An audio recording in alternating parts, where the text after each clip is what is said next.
పరమాత్మ స్వరూపులైన పార్వతీ పరమేశ్వరులకు, గురువులకు, పెద్దలకు నమస్కరిస్తూ తిరువూరు శేషమునింద్ర ఆశ్రమం నుండి మనోవిజ్ఞానము, విశ్వవిజ్ఞానంలోని కొన్ని విషయాలను మనం తెలుసుకుందాం. అవి ఏమని చెప్తున్నాయి అంటే,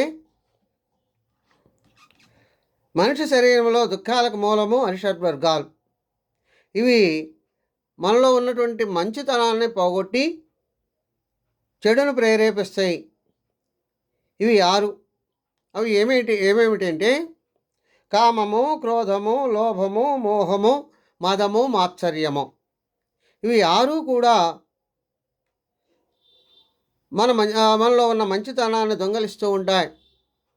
అవి ప్రేరేపిస్తూ ఉంటాయి, వాటిని విజృంభిస్తాయి. అవి ఎలాగంటే, కామము అంటే ప్రతి మనిషి కూడా తనకు స్థాయి మించింది అది కావాలి, ఇది కావాలి అని ఆతృత పడుతూ ఉంటాడు.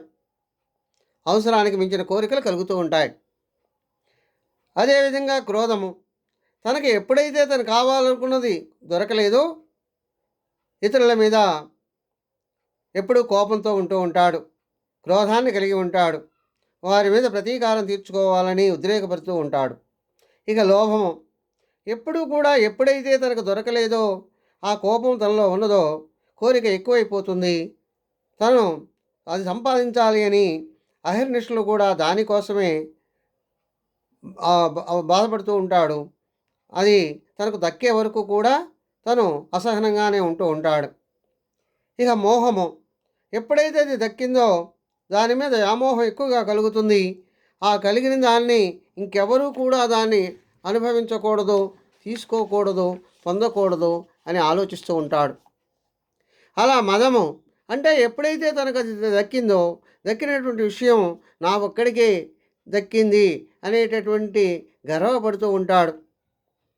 అదేవిధంగా మాత్సర్యము, ఎప్పుడు కూడా దానికోసమే వెంపర్లాడుతూ తనని అదే చూస్తూ అదే చేస్తూ ఇక రెండో పని మంచిది అంటూ చేయకుండా తన జీవితం అంతా, తన జన్మంతా కూడా దాని మీదనే నిలబడిపోతాడు. అలా పోయి తన మంచితనాన్ని చెడగొట్టుకుంటాడని తెలియజేస్తుంది. కాబట్టి ఈ అరిషడ్వర్గాలన్నీ కూడా ఎప్పుడూ కూడా అదుపులో ఉంచగలిగిన వాడే గొప్పవాడు అని శాస్త్రం చెప్తుంది, ధర్మం చెప్తుంది, ధర్మ మార్గం చెబుతుంది. స్వస్తి సర్వే జనా సుఖినో భవంతు.